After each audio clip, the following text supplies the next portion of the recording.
Classes में आपका हार्दिक स्वागत है एक बार फिर से। और आज हम लोग ठोस अवस्था नामक चैप्टर को आगे बढ़ाते हैं और आज हम लोग देखेंगे 1.5 एनसीईआरटी से और जो जैक द्वारा न्यू सिलेबस प्रोवाइड कराया गया है उसके अनुसार से 1.3 देखेंगे। एका कोष्ठिका में अवयवी कणों की संख्या, number of atom in unit cell. तो आइए स्टार्ट करते हैं कि एका कोष्ठिका में अवयवी कणों की संख्या। अवयवी कणों, आपको पता होगा कि ठोस का जो निर्माण होता है वो किससे होता है, तो अवयवी कणों से होता है। तो उस अवयवी कणों की संख्या कितनी होती है इन यूनिट सेल, आज हम लोग इसका बारी बारी से स्टडी करने वाले हैं। तो सबसे पहला इसके अंतर्गत टाइटल देते हैं आद्य एकक घनीय, भी लिख सकते हैं आप घनीय आद्य घनीय एकक कोष्ठिका। अच्छा, इसको एक दूसरा नाम से अगर हम देखें तो सरल घनीय एकक कोष्ठिका भी कहते हैं, एकक कोष्ठिका के नाम से भी जानते हैं। शॉर्ट में अगर आप लिखें तो सिंपल हो गया, simple cubic unit cell, SCC भी बोलते हैं इसको, ठीक है। एससीसी अगर शॉर्ट में आपको देखा जाए तो इसको बोलेंगे एससीसी। मैं यहां लिख देता हूं, देखिए एससीसी, ठीक है। चलिए आज हम लोग सबसे पहला टाइटल रखे हैं आद्य घनीय एकक कोष्ठिका या आद्य एकक कोष्ठिका। एक घनीय क्यूबिक होता ही है, आपका जो सॉलिड होता है वो क्यूबिक होता है। अब देखिए घनीय में इसलिए मैं जोड़ रहा हूं यहां पर कि मैं आपका जो क्रिस्टल जालक था, क्रिस्टल जालक क्या था, घनीय था, और उसी क्रिस्टल जालक को आप बार बार दोहराने के बाद एक छोटी सी इकाई प्राप्त कर रहे थे, उस इकाई को हम क्या बोल रहे थे, एकक कोष्ठिका। तो आद्य घनीय एकक कोष्ठिका का सबसे पहले हम लोग निकालेंगे अवयवी कणों की संख्या, इसमें कितने अवयवी कण होते हैं। तो चलिए सबसे पहले मैं फिगर बना दूं आपको, देखिए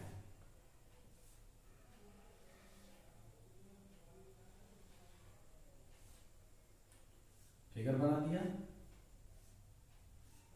अच्छा से देखिए कि सिंपल मतलब एससीसी में नंबर ऑफ पार्टिकल्स कितने होंगे, नंबर ऑफ एटम कितने होंगे। तो ध्यान दीजिएगा, ये सभी अगर आप आद्य एकक कोष्ठिका पढ़े हैं तो आपको पता होगा कि सभी कॉर्नर पर इसके अवयवी कण उपस्थित होते हैं, सभी कॉर्नर पर, केवल कोनों पर ही उपस्थित होता है अवयवी कण। अच्छा ध्यान दीजिए, मैं बार बार कह रहा हूं कि अवयवी कणों से मिलकर ठोस बना हुआ है और अवयवी कण जो होते हैं काफी ठोस के क्लोज होते हैं, मतलब क्लोज पैकिंग होता है। सॉलिड में, लिक्विड में थोड़ा सा दूर दूर पार्टिकल्स का अरेंजमेंट होता है और गैस में और थोड़ा दूर दूर होता है। तो यहाँ पार्टिकल्स का जो अरेंजमेंट है ये तो काफी दूर दूर है। तो इस फिगर के दृष्टिकोण से अगर देखा जाए तो ठोस का तो निर्माण हो नहीं रहा है। तब आपके मन में ये प्रश्न आएंगे कि आखिर ये जो अवयवी कण है यहाँ दिखा क्या रहा है।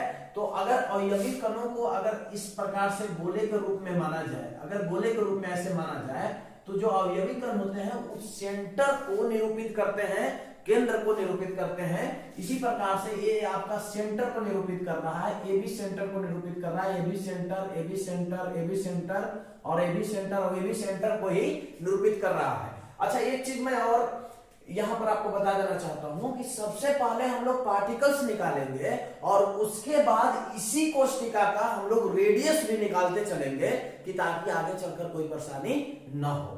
तो देखिए ध्यान से, सबसे पहले हम लोग इसका पार्टिकल्स निकालेंगे।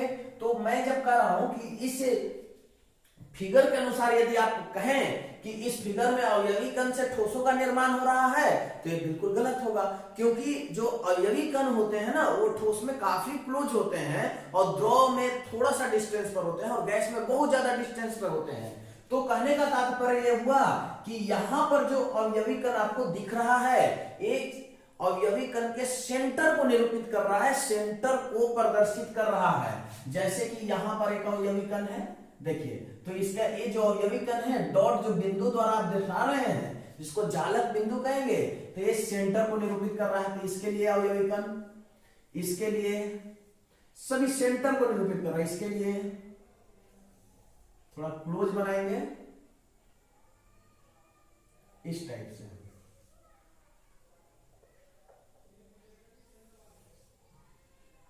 इस टाइप से, इसके लिए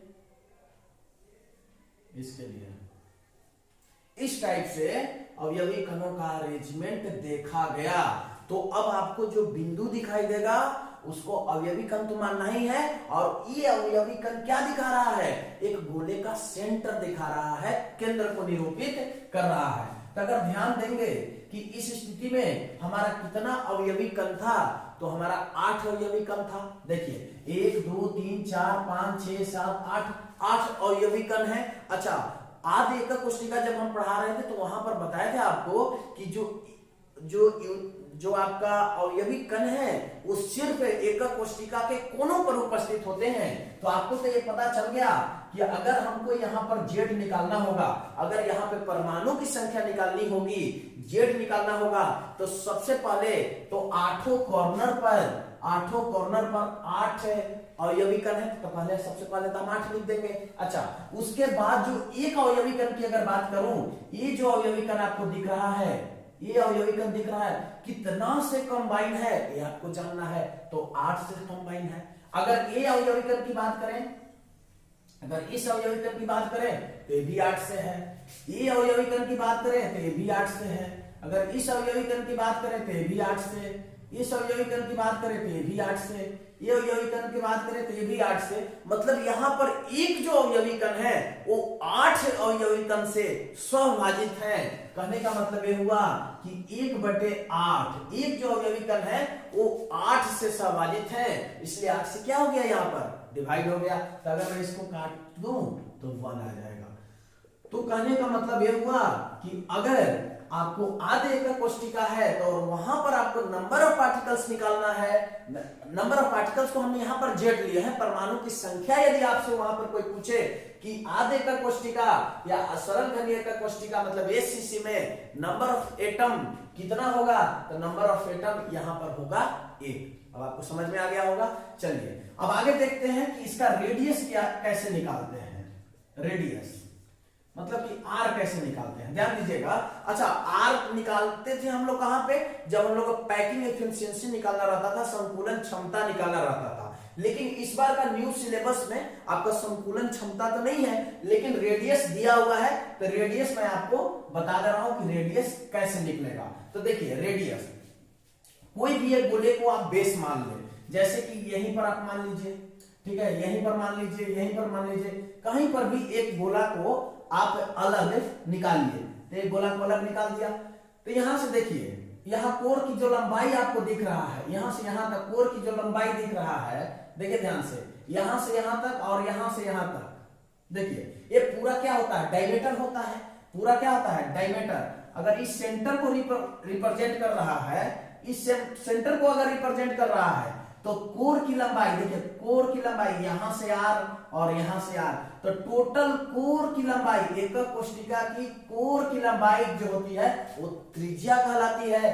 तो यहां से यहां तक आर और यहां से लेके यहां तक आर, इसका मतलब कि ये आपका हो जाएगा रेडियस। जब निकालेंगे तो रेडियस हो जाएगा a बराबर 2r, मतलब कि कोर की लंबाई जो है कितना के बराबर होगा, 2 मल्टीपल्स रेडियस के बराबर होगा। और अगर r निकालेंगे आप तो a/2 होगा। तो रेडियस आप यहां से याद कर लेंगे कि अगर रेडियस निकालना होगा तो a/2, और अगर कोर की लंबाई निकालना होगा एसीसी में तो a बराबर 2r। अब चूंकि समय को भी हमको देखना है, इसी में सारा चीज को निकालना है, तो अब हम लोग निकालेंगे बीसीसी का। तो ध्यान दीजिएगा,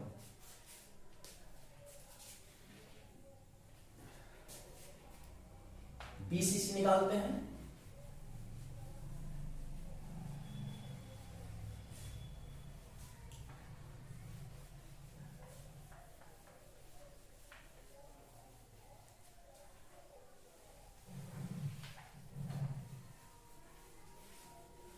देखिए बीसीसी, दूसरा का हमारा टाइटल दे रहा है कि अंतर केंद्रित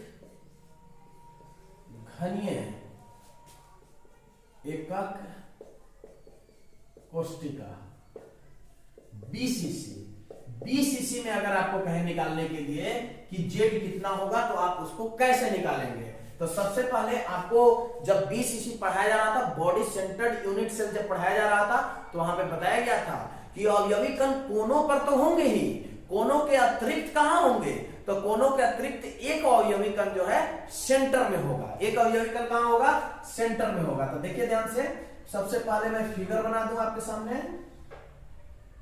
देखिए फिगर में बना दिया आपके सामने। देखिए सबसे पहले अवयवी कण को आप दिखा दें, कॉर्नर पर तो आपको दिखाना ही है, कॉर्नर पर दिखा दीजिए। कॉर्नर पर आपने दिखा दिया। और एक अवयवी कण कहां पे है, तो एक अवयवी कण आपका है सेंटर में है। एक अवयवी कण कहां पे है, सेंटर में है। तो एक अवयवी कण सेंटर में हमने दिखा दिया यहां पर। तो मान लीजिए यहां पर भी अवयवी कण क्या दिखा रहा है, अभी हमने तुरंत बताया अवयवी कण सेंटर को बता रहा है। तो यहां भी अवयवी कण, अच्छा यहां भी सेंटर के लिए, यहां भी सेंटर के लिए, यहां भी सेंटर के लिए, यहां भी सेंटर, देखिए यहां भी सेंटर है और इसके लिए भी आपको सेंटर बनाना होगा और यहां के लिए भी सेंटर।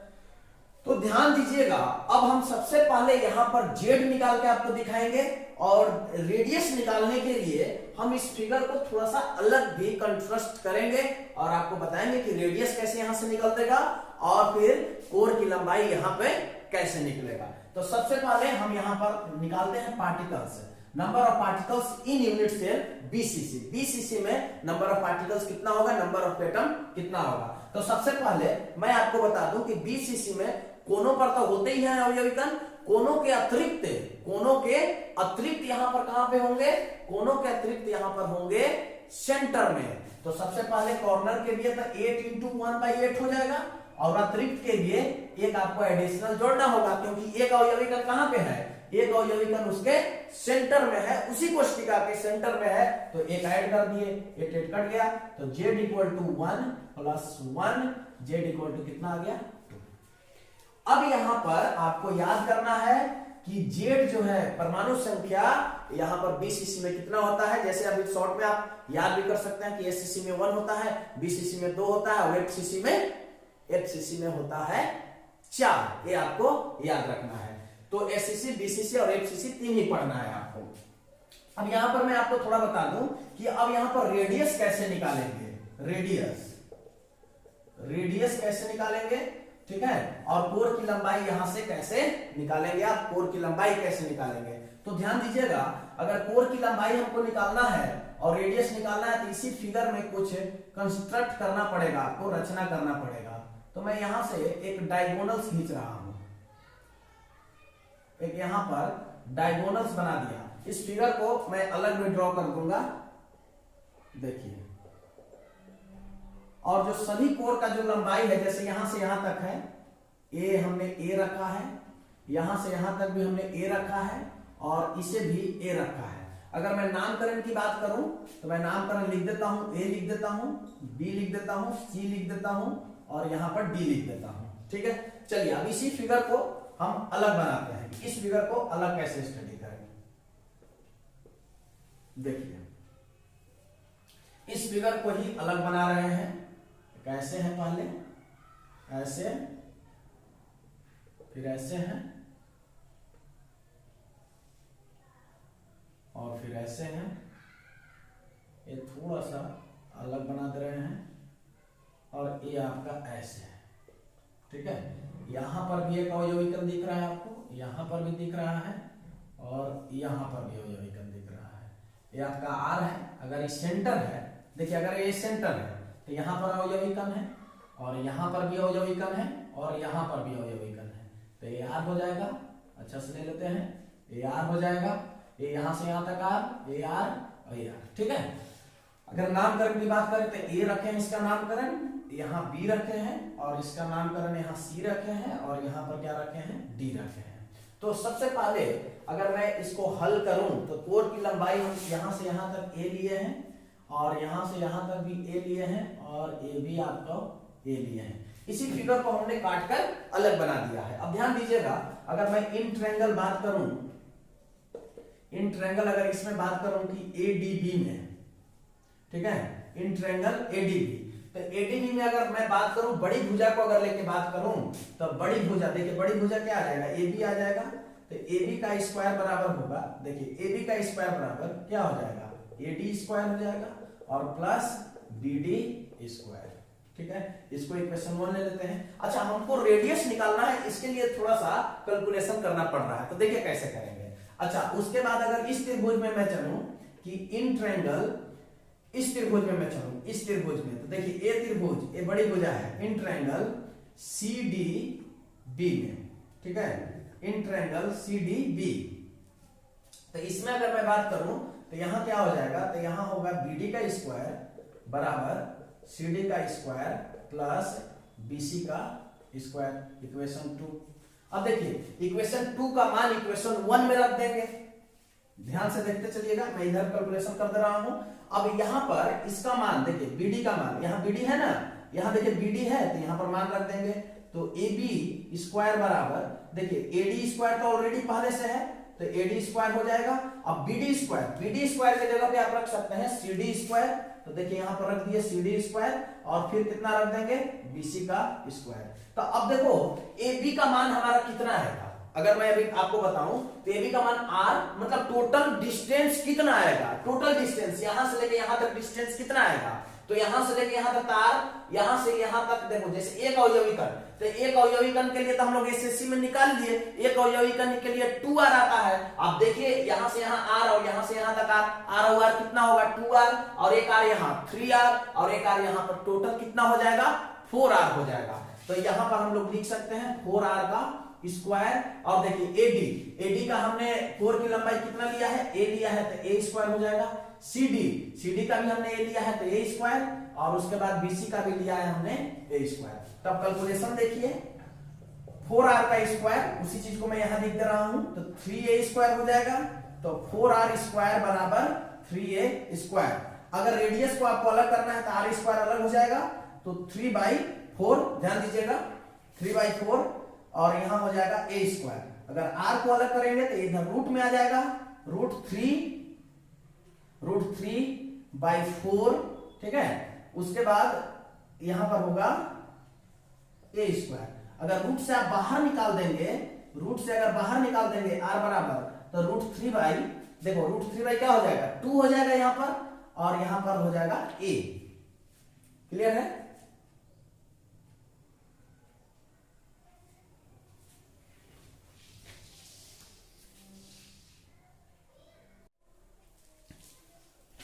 चलिए ध्यान से देखेंगे, थोड़ा सा मिस्टेक हो गया था, यहां पे 4R का अगर स्क्वायर करेंगे तो 16R स्क्वायर हो जाएगा, और यहां पर 3A स्क्वायर। अगर R स्क्वायर को अलग करेंगे तो 3 क्या हो जाएगा 16A स्क्वायर, और अगर R को सिर्फ अलग करोगे आप, तो देखो ध्यान से, R को अलग करोगे तो क्या आ जाएगा 3/16 का रूट अंडर, और उसके बाद A स्क्वायर। अगर इसको बाहर निकाल दोगे तो रूट अंडर 3/4 और A बचेगा। अच्छा, ये तो रेडियस हो गया हमारा।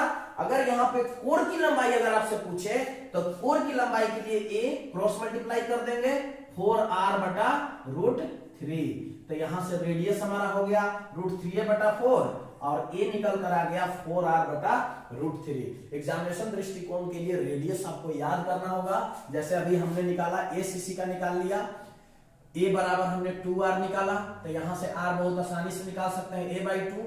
अच्छा, BCC के लिए हमने क्या निकाला, A बराबर हमने निकाला 4R बटा √3, और यहां पर अगर R की बात करें तो R आ गया √3A/4। तो अभी हमने देखा कि ACC में नंबर ऑफ एटम कितना होगा, BCC में नंबर ऑफ एटम कितना होगा, और फिर इसका रेडियस कितना होगा, ACC का रेडियस कितना होगा, तो A बराबर 2R, तो R निकल जाएगा यहां से, और BCC बराबर R बराबर √3A/4 आया। अब हम लोग देखेंगे last FCC, face centred cubic unit cell के बारे में, कि उसमें नंबर ऑफ पार्टिकल्स कितने हो रहे हैं और उसका रेडियस कैसे हम लोग निकालेंगे। तो चलिए स्टार्ट करते हैं।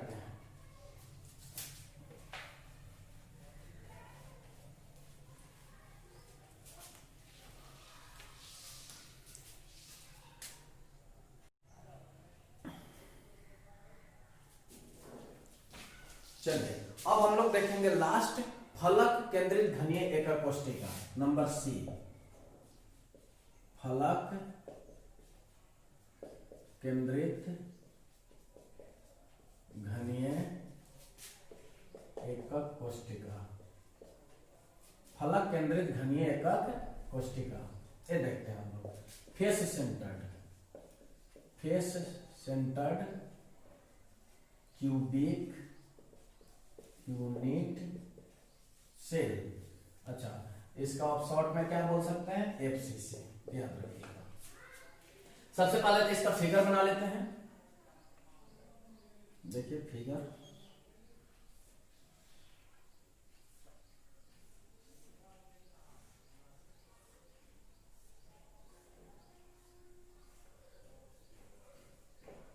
अच्छा, जब हम लोग एकक कोष्टिका का टाइप पढ़ रहे थे तो वहां पर भी हमारा आया था एफसीसी। तो वहां पर हमने आपको बताया था कि अवयवी कण कोनों पर तो होंगे ही, इसके अतिरिक्त प्रत्येक फलकों के केंद्र पर भी होगा। प्रत्येक जो फलक होगा, जैसे एक फलक है तो इसके सेंटर में भी रहेगा, एक इधर से फलक है तो इसके सेंटर में रहेगा। मतलब कि एक घन में 6 फलक होते हैं तो 6 फलकों में 6 परमाणु अलग से होते हैं, ये आपको जानना है। तो यहाँ पर सबसे पहले तो कॉर्नर पर दिखा देंगे, तो कॉर्नर पर दिखा दिए कि अवयवी कण कॉर्नर पर है, ठीक है, अवयवी कण कॉर्नर पर है। और उसके बाद 6 फलकों पे 6 परमाणु है, तो पहले एक फलक 1, 2, 3 और 4 ऐसे दिखा दिया फलक, और उसके बाद एक 5वां इधर है और ये 6ठा है, ठीक है, 6 फलक आपको दिखा दिए। अब उसके बाद आपको बताना है कि इस कोष्टिका में, मतलब कि फलक केंद्रित घनीय एकक कोष्टिका में परमाणु की संख्या कितनी होती है, मतलब यहाँ पर जेड आप कैसे निकालेंगे। तो ध्यान दीजिएगा, जेड निकालने के लिए सबसे पहले तो कॉर्नर आपको देखना है कि कॉर्नर के लिए कितना होगा।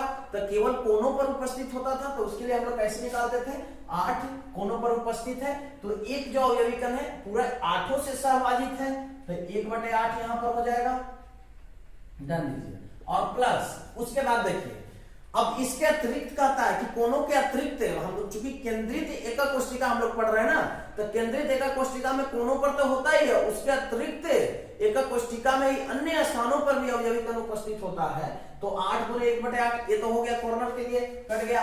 उसके बाद यहाँ पर देखिए एक ए आकृति है, एक आकृति है, तो 6 फलक पर जो 6 परमाणु है वो 2 से सहभाजित है। कितने आकृतियों से सहभाजित है, 2 से।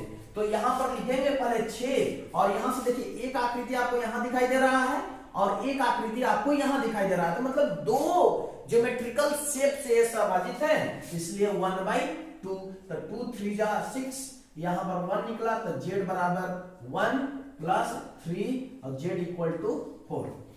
अब आपको याद करना है यहां से कि z बराबर 4 आता है। कैसे आता है तो हम आपको बता दिए। तो अब एसीसी के लिए मैं थोड़ा रिमाइंड करा दूं कि एसीसी के लिए 1, देखो बीसीसी के लिए कितना 2 और एफसीसी के लिए कितना याद करोगे, 4। उसके बाद हम रेडियस भी आपको याद करवा देंगे, एक स्लाइड में हम रेडियस भी लिख देंगे। लेकिन अभी आप इसको राइट डाउन कीजिए कि जेड कैसे निकालेंगे हम लोग एफसीसी में। तो जेड का वैल्यू हमारा कितना आया, 4 आया। अब हम देखते हैं कि इसका रेडियस का मान कितना आता है।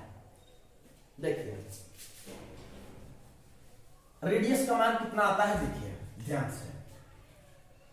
तो यहां पर जैसा कि हम आपको बताएं पिछले, अभी तुरंत में बताया था आपको कि जो अवयवी कण यहां पर दिख रहा है वो सेंटर के केंद्र को प्रदर्शित कर रहा है। तो सेंटर के केंद्र को देखिए प्रदर्शित कर रहा है, ये भी एक सेंटर को केंद्र को प्रदर्शित कर रहा है और ये भी एक सेंटर के केंद्र को ही प्रदर्शित कर रहा है। अच्छा, इस फिगर को हम अलग बनाकर हल करेंगे। देखिए ध्यान से, एक मैं यहां पर दे दिया, एक बिंदु यहां पर दे दिया, एक बिंदु इसका सेंटर में है, एक बिंदु इसका सेंटर में है और एक बिंदु यहां रख दिया।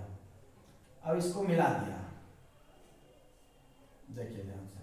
तो मैं क्या कह रहा हूं कि जो अवयवी कण है वो गोले के सेंटर को निरूपित करते हैं। तो गोले के सेंटर देखिए ऐसे निरूपित हो गया, फिर यहां ऐसे निरूपित हो गया और फिर यहां ऐसे निरूपित हो गया। अब इसका नाम दे दें आप, जैसे P नाम दे दिए, यहां पर Q नाम दे दिया और यहां पर R दे दिए, ठीक है। और यहां पर भी अवयवी कण है, ठीक है, यहां पर भी ऐसे दे दिया।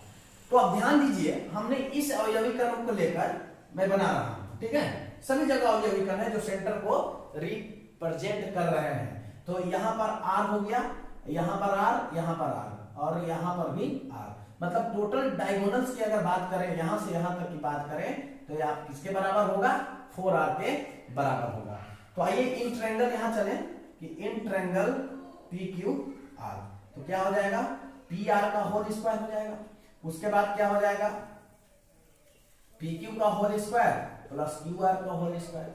अगर हम यहां से यहां तक अगर कोर की लंबाई ए लेते हैं और यहां से यहां तक कोर की लंबाई अगर ए लेते हैं तो रिजल्ट हमारा क्या आएगा, पी आर का मान कितना है, 4r का स्क्वायर हो गया।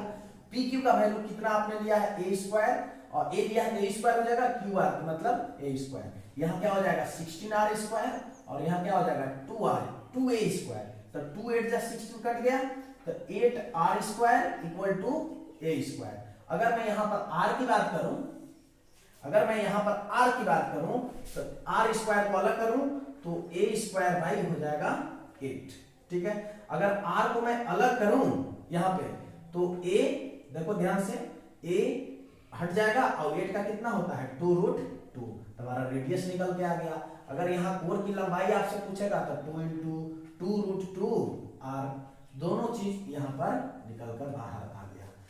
तो अब ध्यान दीजिएगा कि अगर मैं शॉर्ट समरी टाइप से आपको अगर याद कराऊं कि अगर एससीसी का अगर रेडियस आपसे पूछे, एससीसी का अगर r पूछे तो a/2, अगर बीसीसी का अगर r आपसे पूछे, बीसीसी का यदि r आपसे पूछे तो √3a/4, अगर एफसीसी का अगर आपसे r पूछे तो r बराबर a/2√2। तो ये आपको याद कर लेना है। सब में अगर कोर की लंबाई अगर आपसे पूछेगा तो क्रॉस मल्टीप्लाई करके बहुत आसानी से आप आंसर दे सकते हैं। तो ये रहा आज के वीडियो में हमने देखा कि एकक कोष्ठिका में अवयवी कणों की संख्या को हम कैसे निकालेंगे। अब उसके बाद बचता है डेंसिटी। मैं इसी वीडियो में डेंसिटी भी आपको बता दे रहा हूं कि डेंसिटी, ठोस का डेंसिटी कैसे हम लोग निकालते हैं। तो मैं इसको डिलीट करता हूं और उसके बाद डेंसिटी बताता हूं।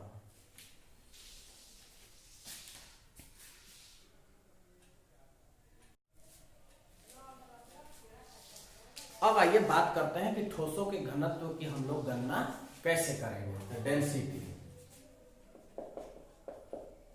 ठोसों में घनत्व, डेंसिटी इन सॉलिड। कैसे आप डेंसिटी निकालेंगे।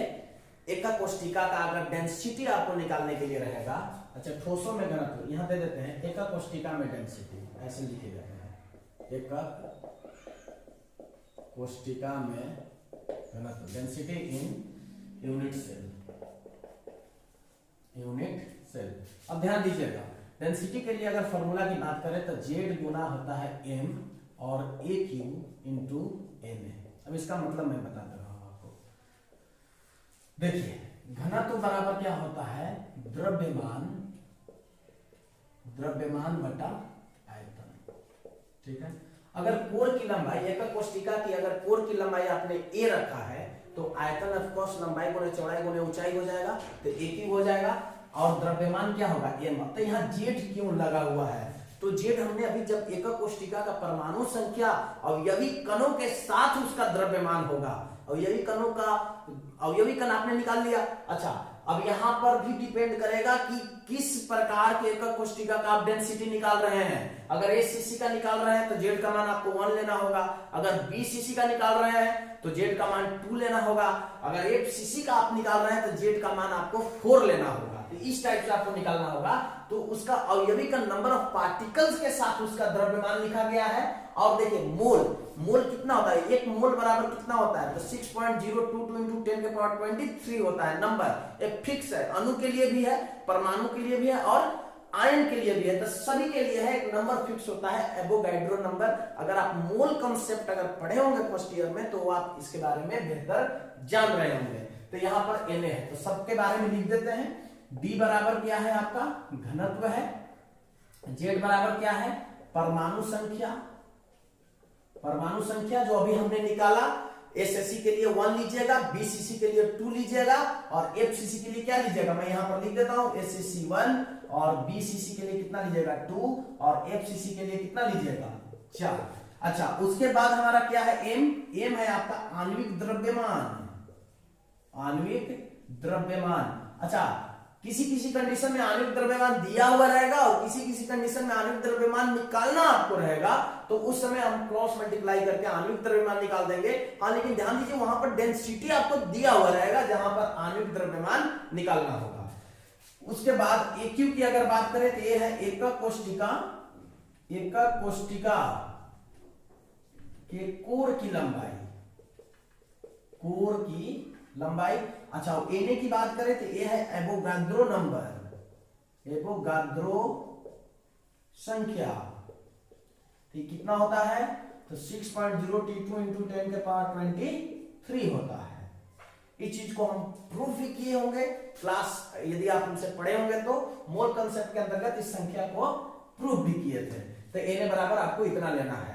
तो ये रहा हमारा एकक कोष्टिका में घनत्व अगर निकालने के लिए रहेगा तो हम ये फॉर्मूला लगाएंगे, और यदि एम आ गया निकालने के लिए, आणविक द्रव्यमान कहेगा निकालने के लिए, तो क्रॉस मल्टीप्लाई कर देंगे D into AQ into Na divided by Z।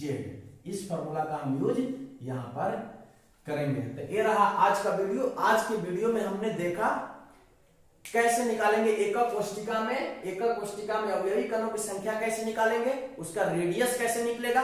केवल हमने इसकी यहाँ पर पैकिंग एफिशिएंसी को किया है, मैंने संकुलन क्षमता को नहीं पढ़ा है, क्योंकि संकुलन क्षमता इस बार नया सिलेबस में नहीं था। संकुलन क्षमता को छोड़कर हमने एकक कोष्टिका में अवयवी कणों की संख्या को निकाल दिया, फिर रेडियस को निकाल दिया, कोर की लंबाई को भी हमने निकाल दिया, और उसके बाद एकक कोष्टिका में घनत्व निकालने के लिए कौन से फॉर्मूला का इस्तेमाल करेंगे, इस फॉर्मूला का इस्तेमाल करेंगे।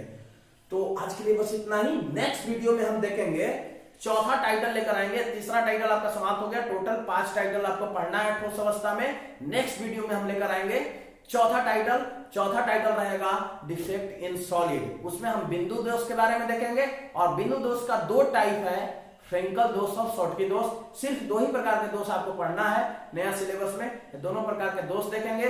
और उसी वीडियो में देखेंगे हम लोग चुंबकीय गुण को देखेंगे, ठोसों के चुंबकीय गुण, क्योंकि इलेक्ट्रिकल प्रॉपर्टीज इन सॉलिड नहीं है, मैग्नेटिक प्रॉपर्टीज आपको पढ़ना है, तो मैग्नेटिक प्रॉपर्टीज को भी उसी वीडियो में देखेंगे। तो एक और वीडियो है, उसके बाद ये चैप्टर हो जाएगा आपका फिनिश। धन्यवाद वीडियो को देखने के लिए।